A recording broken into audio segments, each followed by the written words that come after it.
Hey, this is LOA Today, the Law of Attraction show.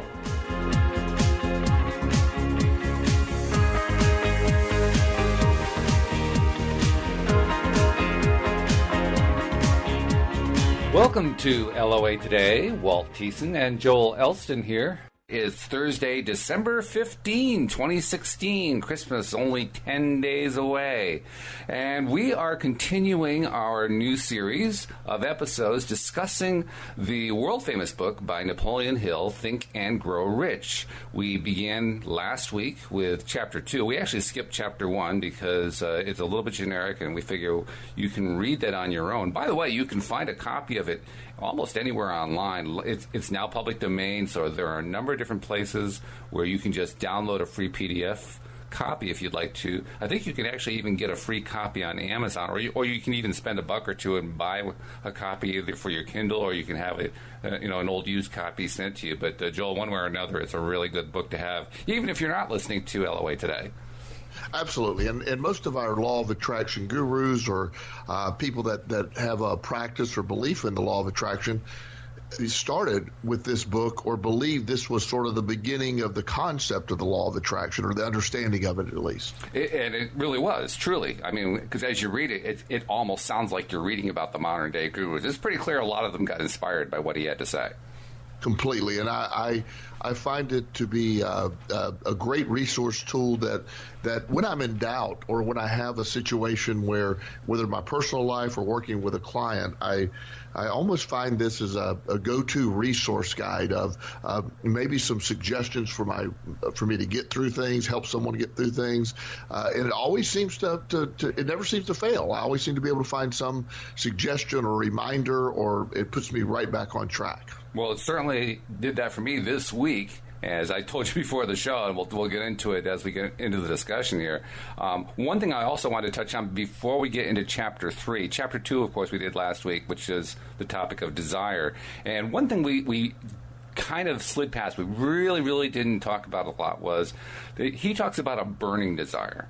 And we didn't really define what a burning desire is. Now, when I heard that term for the first time, I said to myself, well, what is it? Is it like your desire is on fire or something? That sounds painful. So exactly, I couldn't imagine what a burning desire is. But he's obviously trying to describe that it's a very intense desire. But how do you think of a burning desire? Well, to me, the concept for me was always a desire. You want it more than anything. It's a desire that drives you. It's really in the deep, dark regions of your soul that you want something.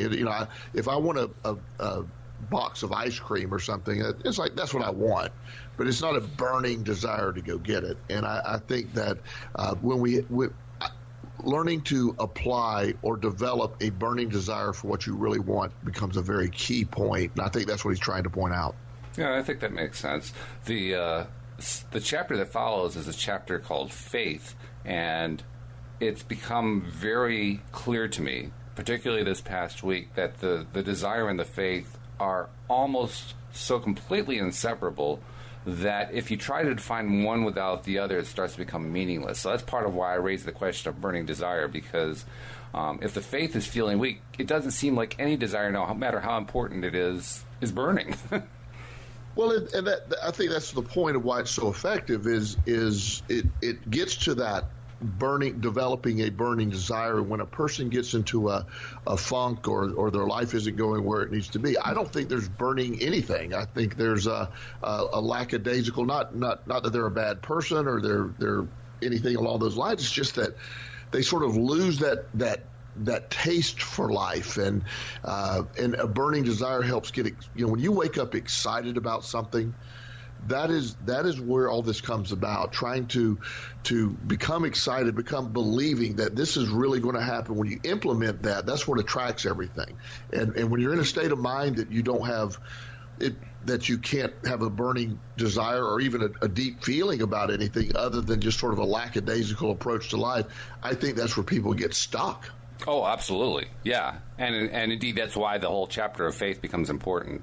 In fact, the subtitle is kind of it's like a foreshadowing of what the the chapter is really going to emphasize, because it says faith, visualization of, and belief in attainment of desire. And that visualization is actually the key word, because that becomes a very, very important part of what the whole faith chapter is about.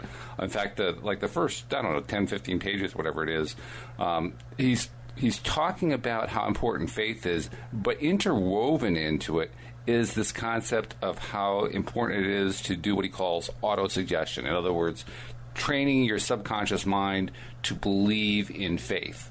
And on first reading, that's, if you've never been exposed to that before, and I remember it the first time I read the book, probably the first 10 times I read the book, I'd get to that section and it would kind of not resonate right with me, because you don't really think of faith as being something that you train into yourself.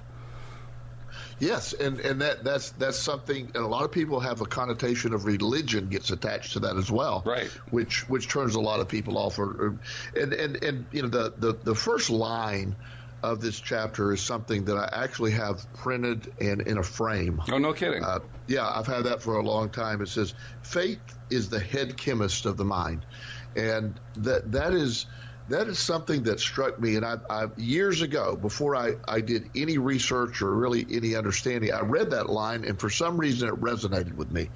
And I was fascinated by chemists and how they could, you know, I'm trying to think of the times and go, what did he mean by that? And it wasn't until years later, and it's really come about this last year, since I started really studying the term epigenetics and quantum thinking and understanding how everything works, that faith truly is the chemist of the mind, and there's science to back that up. And that's the amazing thing to me, is this book is ancient. I mean, it's long before I was born was it written, and it just, for him to not even have a definable scientific backing of what he was saying, he nailed a scientific theory that wouldn't be developed for 100 years or however long it's been. That's true. And to add on to that, he also is reflective of the state of science at the time that he wrote this, because for the longest time, and even to a certain extent today, epigenetics and all that, I've been studying it, Joel, at your behest, just because you've been talking about it. So I've been reading some of the books. I just saw the movie The Living Matrix, and I've been delving into this thing. And the one thing that grabs your attention first when they're talking about how this whole thing evolved was the realization that for the longest time, biology, medical science, and so forth has been about the chemistry of the body. And the idea that they call it the mechanical body, the idea that all illnesses are mechanical in nature. If you just know the right combination of chemistry to insert in the body, you'll cure the body of diseases, which is true for the short term and true in an immediate sense, but it tends to fail for anything that's chronically related, or most of the dread diseases, that kind of thing. But in that context, it makes sense to describe a head chemist, because for the longest time, all of medicine and all of biology was treated as being a purely chemical thing. So the idea that faith could actually play a role in that, if you're trying to express this brand new idea, what do? You do it in terms of the way science is expressed during your time. Completely, and that's to me where the book sort of legitimizes itself, if that's a way of saying it. It brings it to he really did discover something, and this idea that how the brain and within the body of not just physically, but every chemical that the drug manufacturers are making is available within inside the body. The body can create anything when it's in a healthy state, and it can really cure anything. And I really believe that. But taking it beyond just the physical side, the body or the mind will adapt to what you truly believe. And that's where that burning desire has to match what you're really seeking. If your burning desire is not a burning desire, then the brain doesn't necessarily buy into the concept of what you're trying to sell. But when it becomes that waking, what I call that waking moment drive, where you wake up in the morning and that's the first thing you think about, and that's where it goes. Then the mind says, okay, we're all in now, so we're going to make that happen.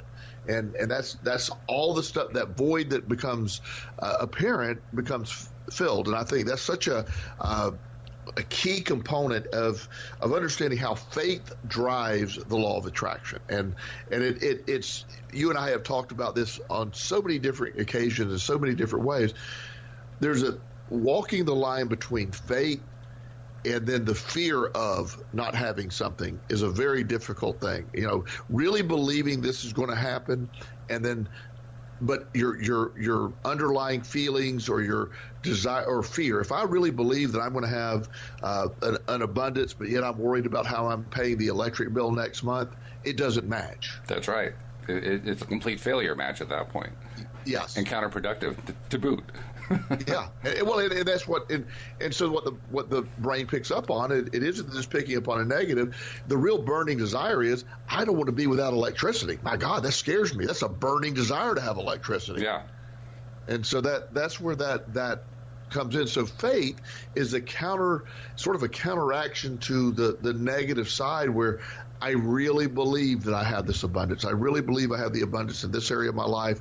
I really believe that.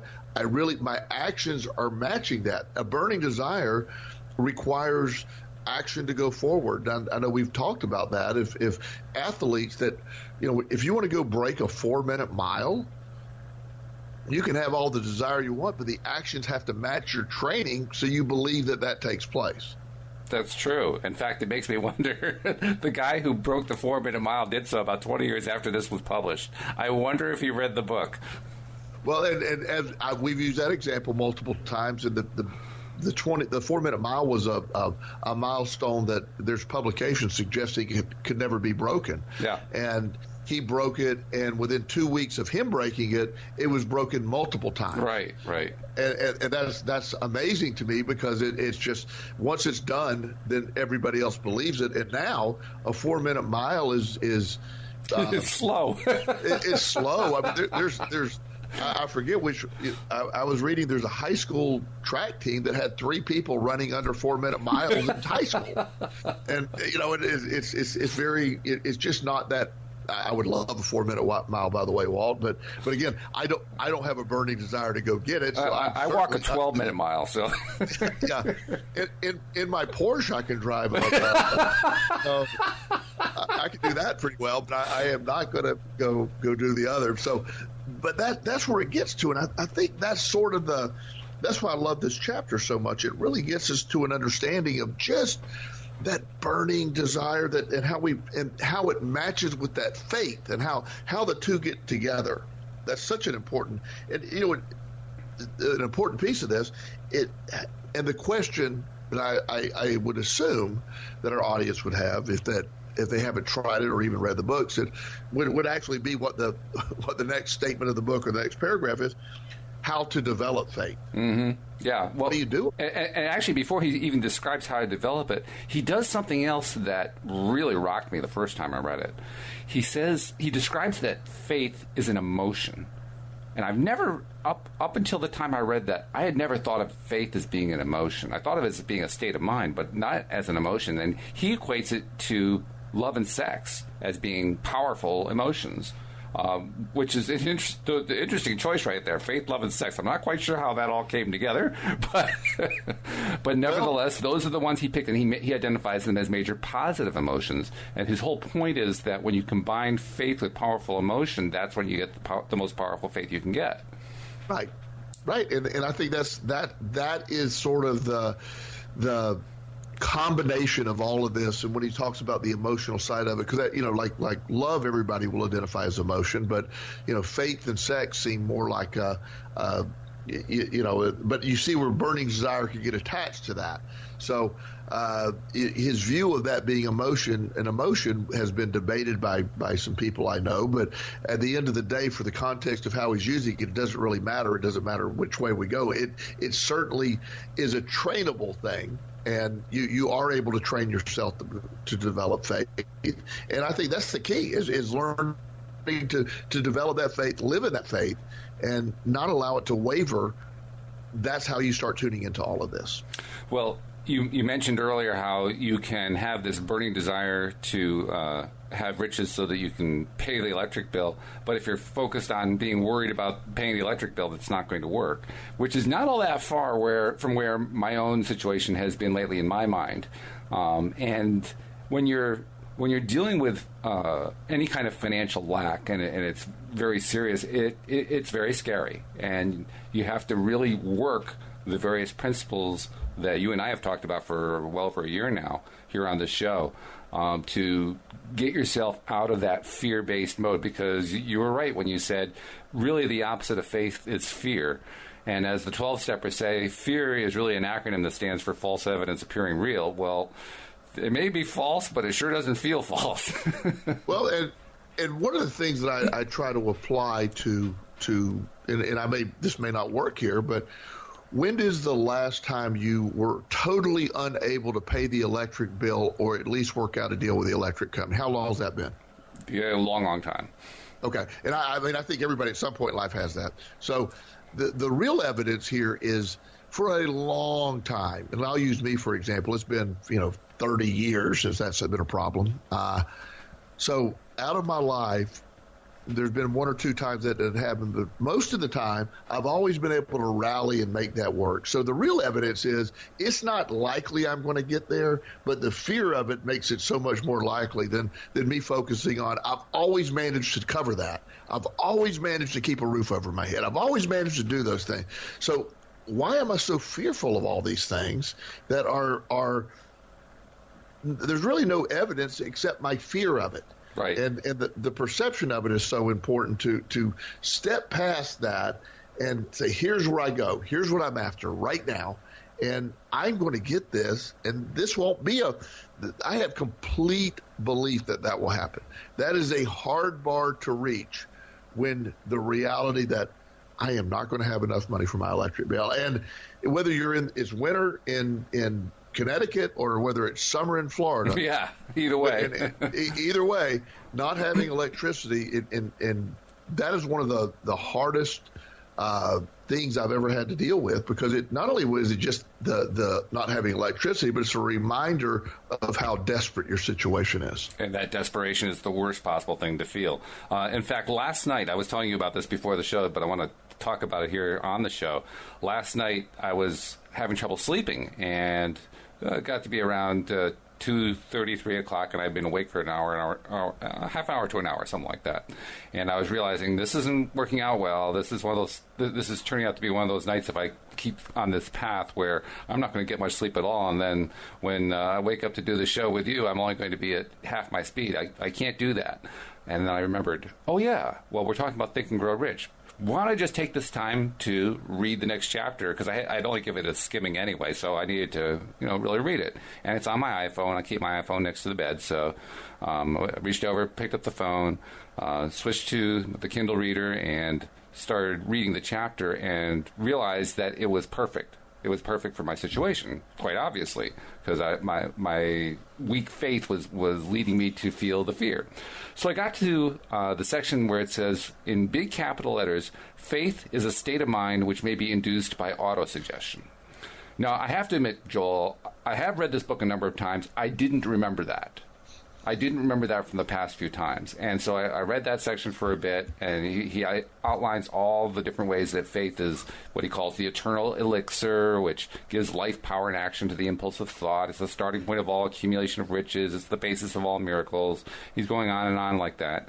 I said, well, okay, yeah, that's good, but I need to have a little bit more than that. So when is that going to come? I know it comes here somewhere. He actually takes some time, so I was beginning to lose a little more confidence, if you will. And then finally he came to the self-confidence formula. I said, okay, this is what I need. So I started reading it. Let's read the first two here, because they're really critical to my little story. The first is, I know that I have the ability to achieve the object of my definite purpose in life. Therefore, I demand of myself persistent, continuous action toward its attainment, and I here and now promise to render such action. Well, I thought, okay, I've been trying to do that, not terribly successfully, but at least I'm on the right track with the first one. And then he got to the second one. He says, second, I realize the dominating thoughts of my mind will eventually reproduce themselves in outward physical action and gradually transform themselves into physical reality. Therefore, I will concentrate my thoughts for 30 minutes daily upon the task of thinking of the person I intend to become, thereby creating in my mind a clear mental picture of that person. Now, I have to tell you, Joel, when I read that, two thoughts came to my mind. The first thought was, boy, am I glad I have been doing these shows with Joel and trying to practice this stuff, because back when I first read this, I'm sure I skipped past it when I saw 30 minutes because I knew there was no way I could hang on for 30 minutes on the same thought. But now, having practiced some of the other kinds of affirmations and so forth, at least it seemed like it was in reach. But even then, 30 minutes seemed like a long time. I said, wow, can I really do 30 minutes? Well, I put the phone down, and I just decided, okay, I'm going to try to do it. And I spent, I think it was actually longer than 30 minutes. I didn't actually time it, but if I had timed it, I suspect it probably would have come out to 45 minutes. I was just, working my way through my own visualization of the steps that I'm planning to take to get to where I want to be, and then thinking about what kind of person I will be as I take those steps. And an amazing thing happened. The second thing is the amazing thing that happened. I not only finished the 30 minutes, but I immediately went to sleep and woke up just 15 minutes before you and I started to do the show. So I broke the pattern of not being able to sleep. I prepared for the show, and I did my first session all in one. That's and that's the beauty of it. I mean, you actually applied it. You saw it work, and I think whether it's not just this, in any type of self-help or one of the things that I've always been amazed at is, and I'll speak from my personal experience, we get to parts of these descriptions of what we're supposed to do, and the piece that doesn't match us, or the piece, like you're saying, 30 minutes on one thought, no chance. Yeah, that's a lot of time. That's a lot. Yeah, I know whether it's the fourth step in the 12 steps of recovery. That's where most people get stuck. Or and what is the fourth step for those who don't know? To make a fearless, searching, moral, and financial inventory of ourselves. That could take days. That could, well, it done properly, it should take about a month. Okay.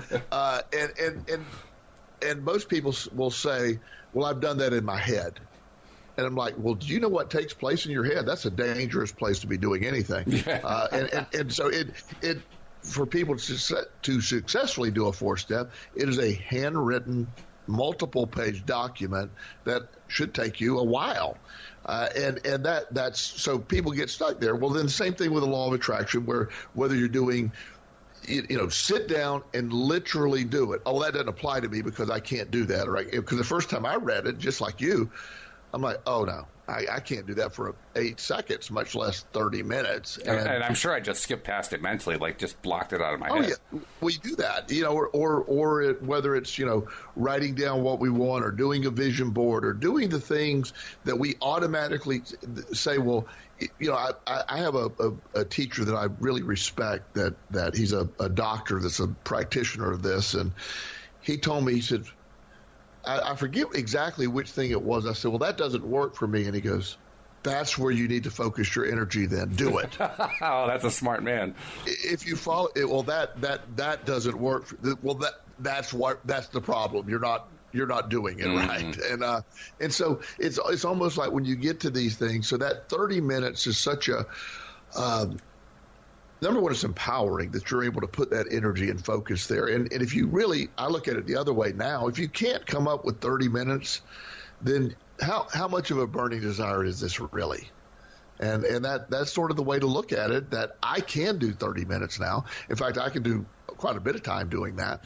And it doesn't have to be constant thought. Your mind will wander a little bit in the process, but bring yourself back during that.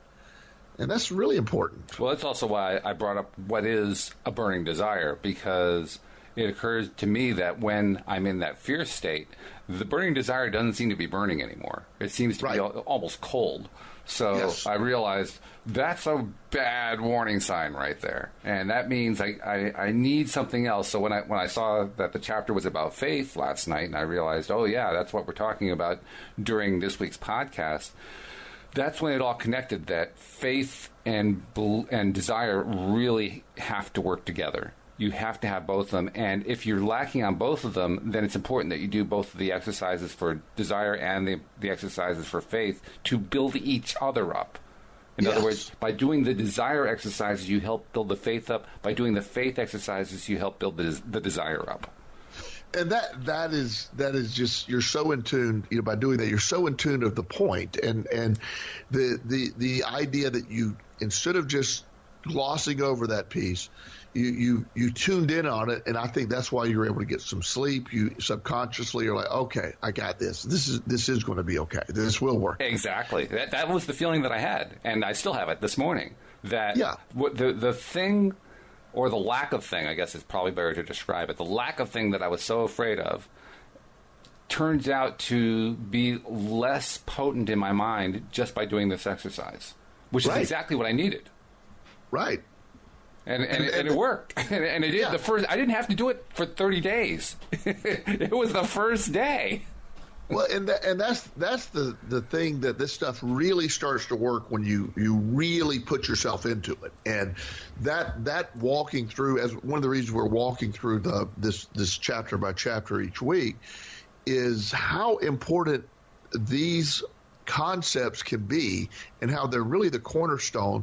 And when you really apply them, you see real results. And it's usually much faster than they say, but they, like you're saying, instead of 30 days, it was a first day, and continue to do that. And this will continue to get better, but that there is a war taking place, and it's not in the Middle East. It's between your ears. Yes. And it is that negative, that I love your description of that. It's not a burning desire. It's a cold, dark, desolate place. Yeah. Yeah. And that's what fear feels like. Fear feels cold. Louise was pointing that out to me yesterday. Fear feels cold. And when you feel cold, you huddle up, you're closed in and all that kind of stuff. And you're not feeling the desire. You're not feeling the faith. You're not feeling any of the positive emotions. You're feeling cold. You're feeling desolate. You're feeling alone. If any time that we've ever had those feelings, we don't really think of that as being in a negative, fear-based place, but that's where we are. And recognizing that is how I was able to come to the conclusion that I need to study this stuff. It's the recognition that makes the difference. And when you recognize that first of all is a bad place and you really don't want to be there, and second of all, that you actually can climb out of it fairly quickly by doing the kinds of exercises that Napoleon Hill describes in his book, that becomes a motivator. That actually becomes the first step for faith right there. Yes, and that I'm so much a believer. I've witnessed this happen countless times for people that are, the people that sort of lose everything and really have a point of, okay, this is a bottom, and when you get to that very end, they seem to have an easier time to dealing with that than the people who are trying not to lose everything. And I believe that once you sort of lose everything, you're more open to, and I'm not suggesting that everybody needs to go lose everything. I sure don't want to. No, but it's almost like that's the point, that you can just sort of give into all of this. Yeah. And it's, I know for me, it was a lot easier to quit fearing all this stuff that I was living. I remember that those that have read my book or have heard me talk, I have been in recovery from a gambling addiction now for over 20 years. And the low parts of my gambling addiction, that's how I know about not having electricity, not having a place to live, going to jail, all of those things.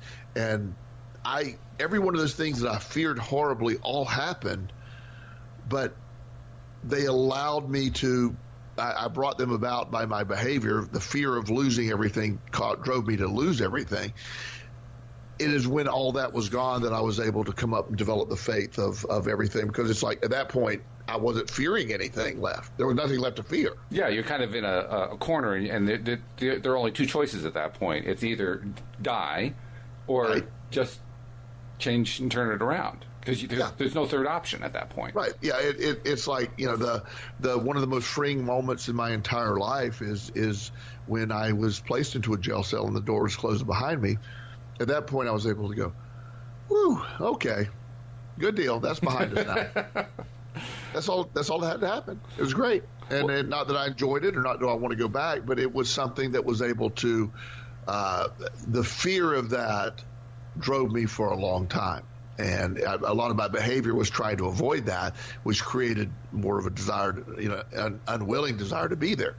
And on the opposite side, I think that this development moving forward is very exciting, that you can develop this faith and that it is a tool. We have tools to help us to develop it, believe it. And when you really are buying in, that's when the magic happens. And you talk about how it's easier when you've already hit bottom than it is when you're trying to avoid hit bottom. And you know what? That's probably true, because certainly I have not come to a hitting bottom place, and I really don't want to hit that kind of a bottom. I want to try to avoid it. That's actually given me, in ways that I hadn't realized until you started mentioning it right there, that's actually given me another foundational basis for developing my burning desire, because I have become bound and determined that I'm going to learn to apply this without having to hit that kind of bottom, without being in that kind of a trap situation where it's only choose between death and turn my life around. And it may be harder. It certainly is. It's not been the easiest thing I've ever dealt with. But boy, oh boy, am I determined to do it. Well, and I think that's the key. And I don't want anyone to hear me suggest that I think hitting bottom is a good thing. I think you can get off the elevator on the way down anytime you want. I believe that. But that elevator is going down when you're in that mindset. And understanding you can get off that elevator and draw your, you can declare any part of your life a bottom and say, I'm going to bounce off of this bottom right now. Yeah, really, a bottom means that's just as low as you go. You don't go any lower. Right. And so, people think a bottom can be forced upon you, or you can create it and move up from that. And that's the thing that helps is we have this ability, we have this incredible power at our disposal. It's amazing how it works. And it works for good and it works for bad. It doesn't have any emotion of how it works. It's working. And I think you see that. And now that you're able to directly apply these suggestions as they're intended to be applied, you're starting to feel that. Now, I have to admit, he guys, for this chapter, he has this 6-step thing again. And of course, we were just discussing the second one. When I get to the third one, I have to admit there's a little bit of confusion in my mind because of what he says. So let me tell you what the confusion is, and you tell me what your take on it is. He says, for number 3, I know through the principle of autosuggestion, any desire that I persistently hold in my mind will eventually seek expression through some practical means of attaining the object back of it. Therefore, I will devote 10 minutes daily to demanding of myself the development of self-confidence. And the thing that trips me is 10 minutes. He just had me do a 30-minute exercise. Why 10? I never understood that. Good. So I'm not alone in this. This is good. Yeah, I think it's sort of like we'll do the 30-minute exercise for a while, then go back to the 10. Sort of a maintenance type thing. I'm going to do 10. Maybe. I've never quite. He didn't explain that. He explained so many things so well, but to have that discrepancy doesn't make sense either. So I've always just sort of said, when in doubt, do more. So well, that's the way I see it. I mean, in my mind, I'm going to replace that 10 minutes with 30 minutes because I experienced just how powerful doing it for 30 minutes was. Well, and that's what I have my clients do. I have them 30 minutes. I try to get 30 minutes in every day, no matter what. And it's incorporated in it's sort of a meditation I do. It's quiet. I sit alone. In a darkened, not totally dark, but a darkened room. Usually try to keep it relatively cool, and I can just really focus. I get 30 minutes in every day, and I find it to be incredibly, like you're saying, it does that. So I never grasped the difference.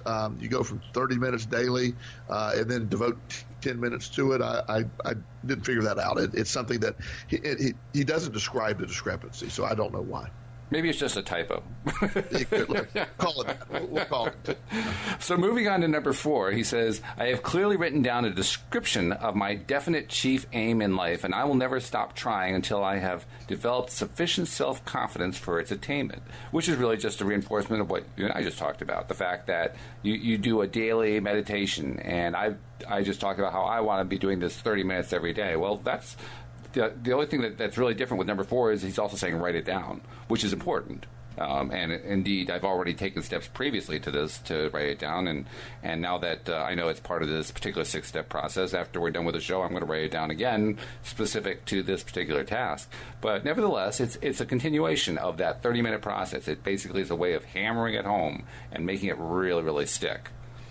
Yes, absolutely, and it really. It prepares you for which my favorite one is the 5th, which you're about to describe. Well, go ahead. You describe it. I mean, because the 5th is a really good one, and since it's your favorite, you might as well be the one to bring it up. Okay. Well, one of the things that really hit home with me is as I was doing this, and as I'm continuing to work, well, let me read the 5th first. It says, okay. I fully realize that no wealth or position can long endure unless built upon truth and justice. Therefore, I will engage in no transaction which does not benefit all whom it affects. I will succeed by attracting to myself the forces I wish to use in the cooperation of other people. I will induce others to serve me because of my willingness to serve others. And that, I'm going to put just a little star there, and then we're going to go on. I will eliminate hate, envy, jealousy, selfishness, and cynicism by developing love for all humanity, because I know that a negative attitude toward others can never bring me success. I will cause others to believe in me because I believe in them and in myself. I will sign my name to this formula and commit it to memory and repeat it aloud every day and in full faith that it will gradually influence my thoughts and actions, so I'll become that I will become a self-reliant and successful person. That's not really part of the 5th, but that's actually the 6th one. Yeah, that's still valid. It's valid, and to me they sort of go together. But and where I wanted to put that little period, that little star there, it is that to me was eye-opening. That I will, this isn't just about me. And this, where this taps into, and it's sort of some studies that I've looked at, this goes way, way back into some of the ancient Eastern teachings, some Chinese teachings from centuries ago, from thousands of years ago. And let's reread that sentence, because I think you're touching on something pretty important here. The sentence says, I will induce others to serve me because of my willingness to serve others. Yes. And that goes way back to, what you put out there is what you get back. That's an ancient belief that is the karma, or whatever term you want to attach to that. But that willingness, others will serve me because of my willingness to serve others. That is, successful leaders have developed that skill.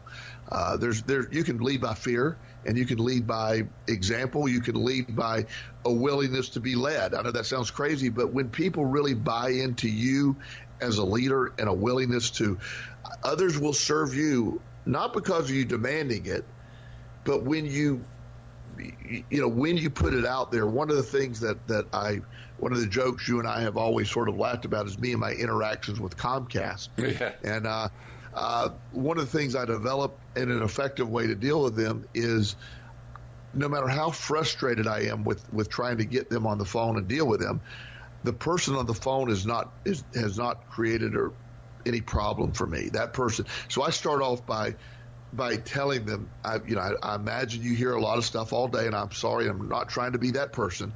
And they almost want to serve me better because I acknowledge that in them. I'm serving them in the sense that, wow, what an incredible difficult job you have, because you actually work for a company that's not well respected, but yet you're in the area that you get all of the hassle from people, and you sit here all day and you're really sincerely trying to help them. That's got to be a frustrating place for you. Well, the moment I do that, they're like, Well, thank you for saying that. That means a lot. And they become so willing to help me.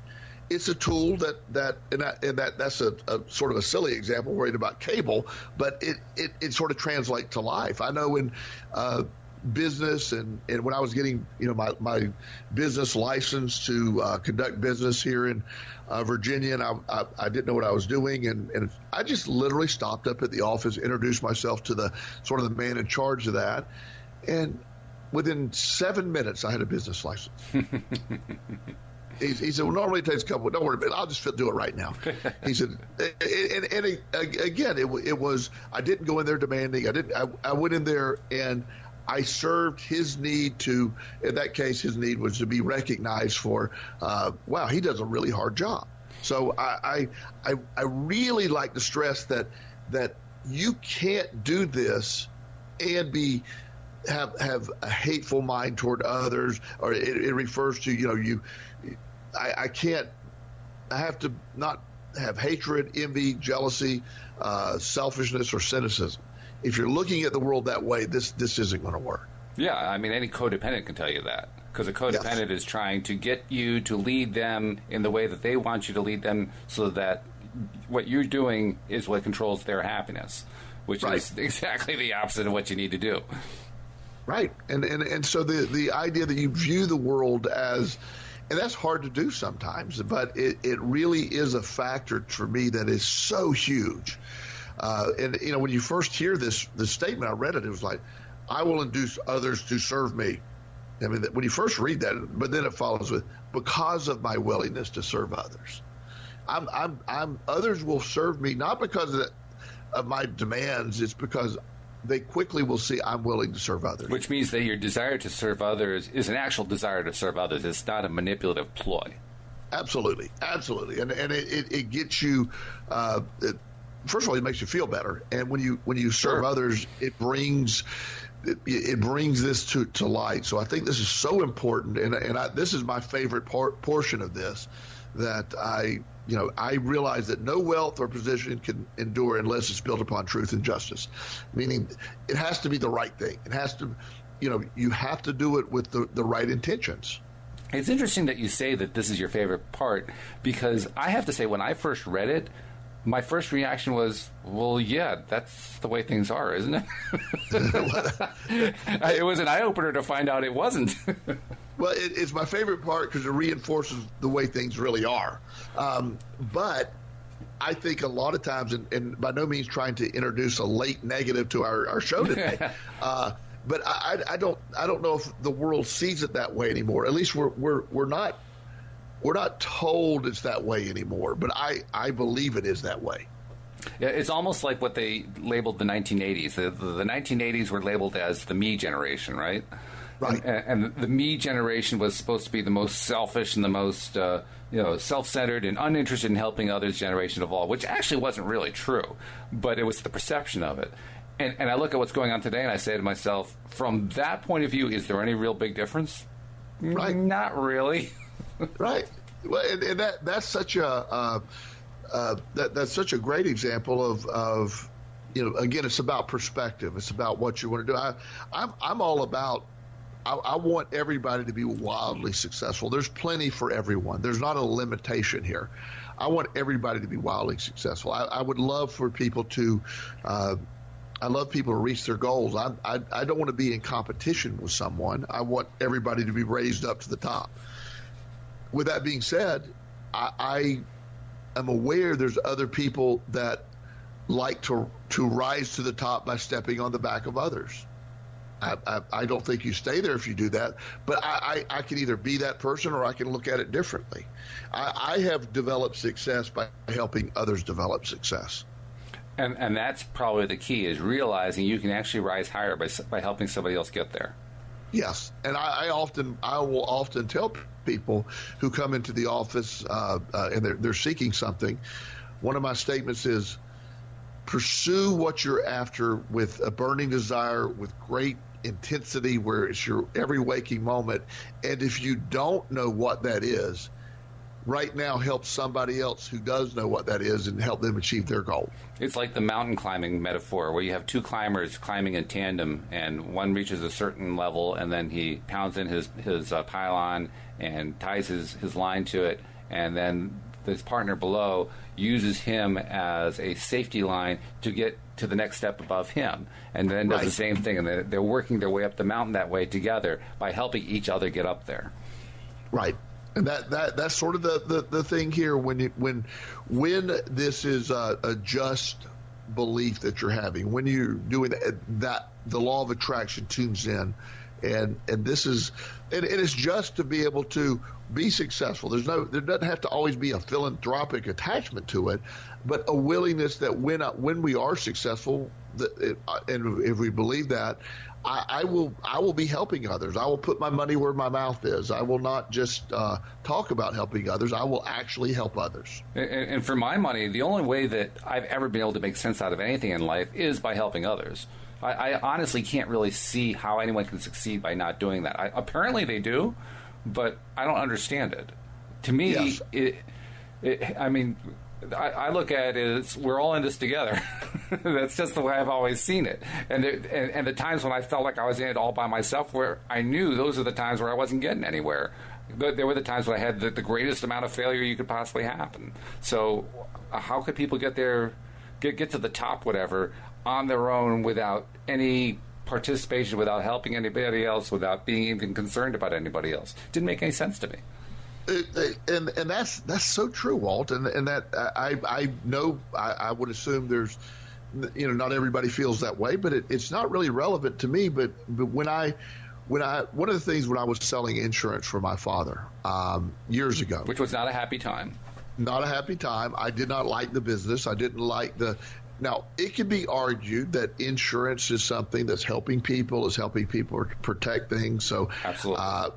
So I'm not saying it's not it doesn't have a positive attached to it. But it didn't for you. It didn't for me, and that's the thing. I saw to me, it's like, oh gosh, this is the worst stuff in the world. It's you're selling an intangible, and nobody's ever happy. Yeah. It's like they're mad that their premium went up, or they're mad that they didn't get how much value their car was totaled and they didn't get what they thought it was worth. Nobody's ever calling to say, boy, this is great, thank you. Yeah, right.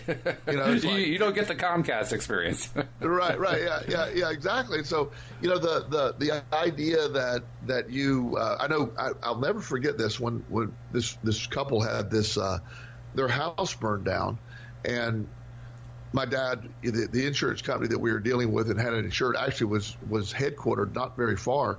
So, and this was for publicity as much as anything else, but he calls to look, the house burned down. We're going to be paying all this. Let's get them a check today. It burned down last night. Let's give them, at least the value of their dwelling today, and get it out there. And that's going to, the newspaper is going to be out there. The Elston Insurance Agency delivers a check the same day. That's what we're seeking. Of course. So. He goes out there and the guy looks at us and because there's not just the dwelling, there's the contents as well. That's important. Right. And so he looks at Chet and he goes, "Is this all?" And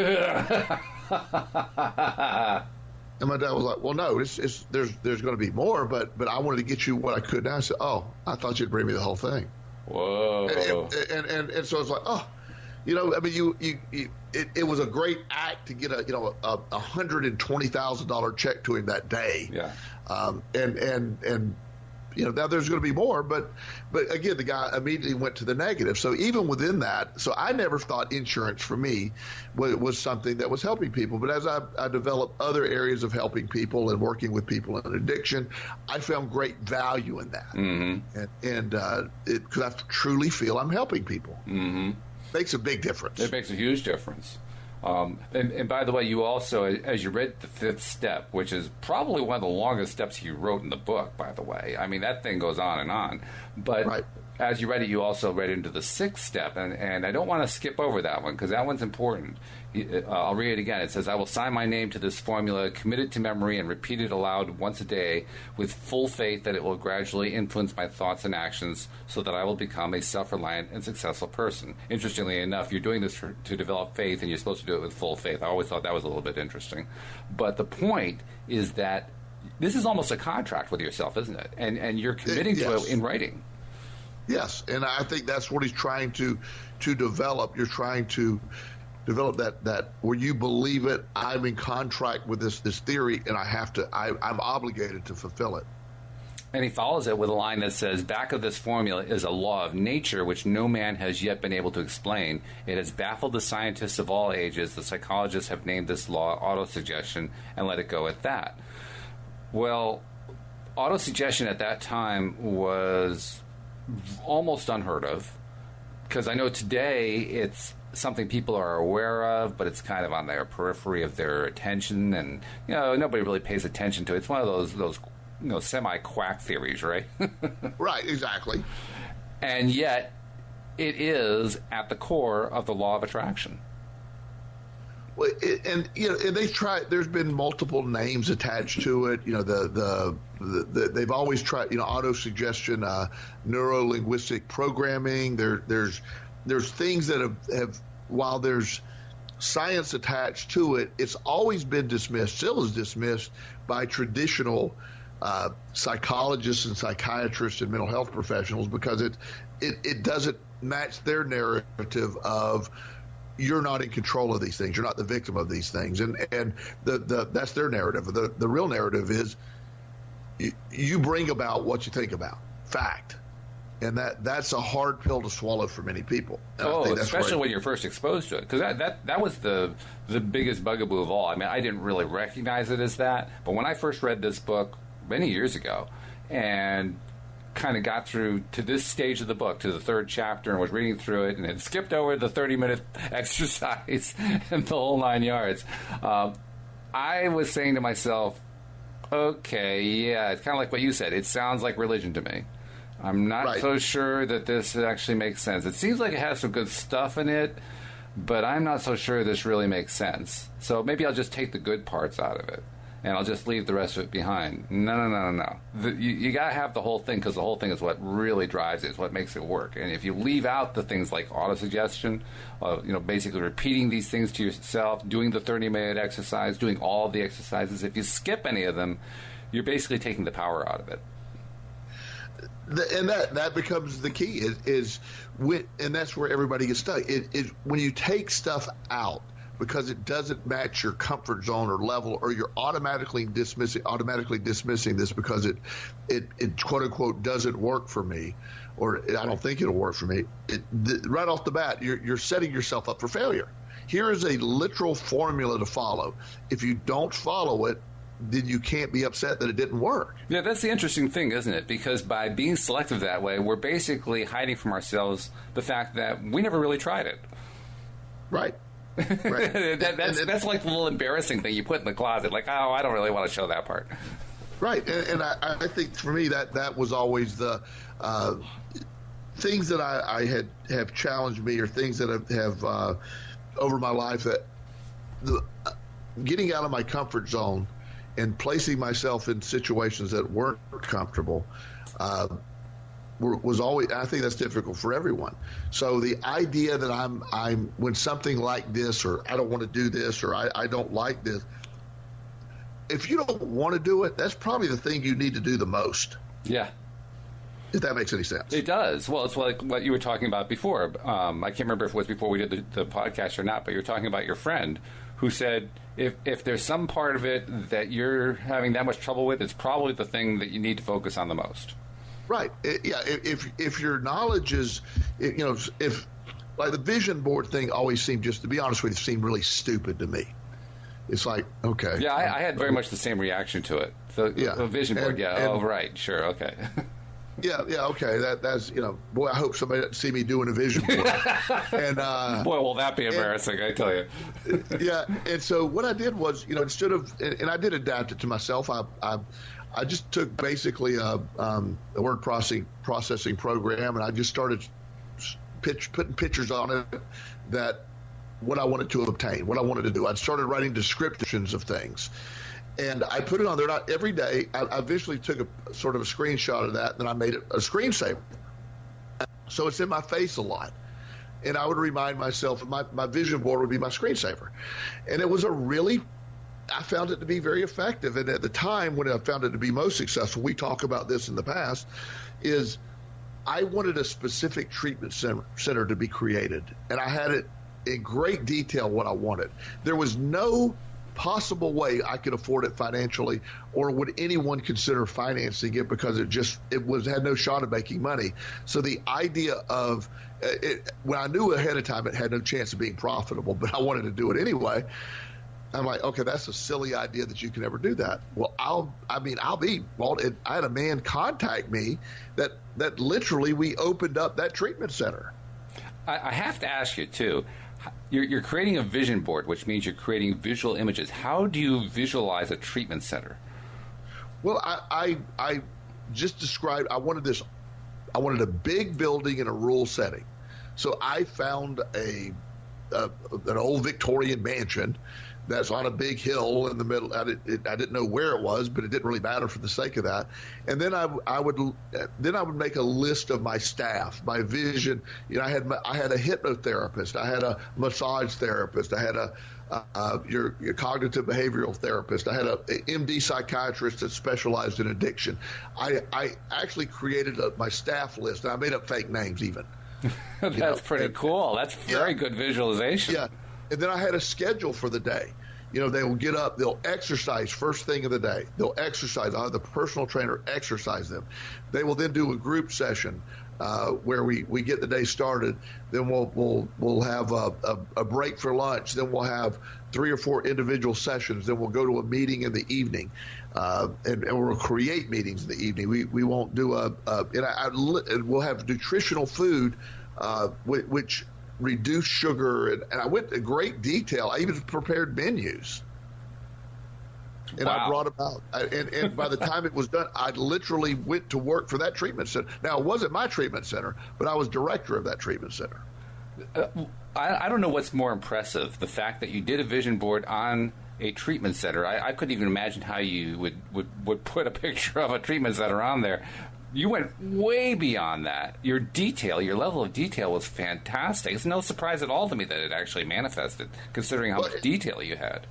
And this will tell you something else. I did it laughing at myself doing it. There's no way I could afford this, because the population that I was wanting to serve is compulsive gamblers, and by definition, they don't have any money, right? Yeah, and they gambled it all away. Yeah, so that was the ironic thing about it. I said, well, there's no way to ever do this. Well, turns out the man that was doing it, his wife is incredibly wealthy, had great wealth. She is a tobacco heiress. So money was not even a factor in this process. It was a passion for him, and I was able to get on board with it. And there was probably no way before you went through this process that you could have ever imagined finding somebody like that. You had to attract it. It was the only hope you had. Yeah, I mean, and he called me randomly one day. And during this process, I didn't even realize what I was doing. He said, well, I'm going to open up a treatment center for gamblers. And he was actually going to be a competitor, and because I was working for another company at the time. And I'm like, well, I hope you are successful. And he said, I want to come down and describe to you what I want to do. So he came down, he sat in a session with me, and afterwards showed me his plans. And I remember going, oh my gosh, that looks almost just like the house I have a picture of on my vision board. Wow, that's really something. Yeah. Now, you were working at a different agency at that point. I was, and we were dealing with the same thing. I mean, we had plenty of clients, but they were showing up to us with no money. Right. So interesting. So you see where the vision board, and at least as we're talking about this, and I don't want to get too far off of where we were. Well, we only have about a minute left anyway, so we got to be quick.